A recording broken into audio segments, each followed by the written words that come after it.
இந்த ஒரு காரணத்தினால தான் நிறைய பேர் ஒயில்டு பீட்டா வாங்குறதுக்கே ரொம்ப யோசிக்கிறாங்க. அது என்னென்னு சொல்லிட்டு நம்ம சேனலில் ஃபஸ்ட் டைம் பார்க்குறீங்கன்னா மறக்காமல் ஃபாலோ அண்ட் சப்ஸ்கிரைப் பண்ணிக்கோங்க. இது 100 டேஸ் ஃபார்ம் அப்டேட் சீரீஸில் டே 18.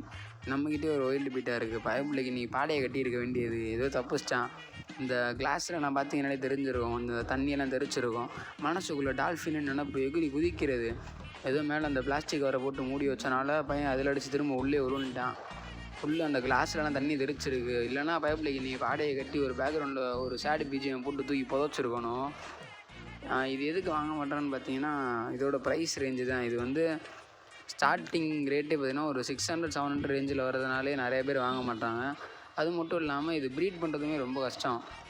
நார்மல் பீட்டாவை ப்ரீட் பண்ணி குட்டிகளுக்குள்ளே போதும் ஆயிடுது.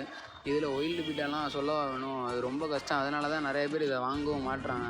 ஒயில்டு பீட்டாக்குன்னு தனியாக ஒரு ஃபேன் பேஸே இருக்குது. அவ்வளோதான். நாளைக்கு வீடியோவில் சந்திப்போம். பாய்.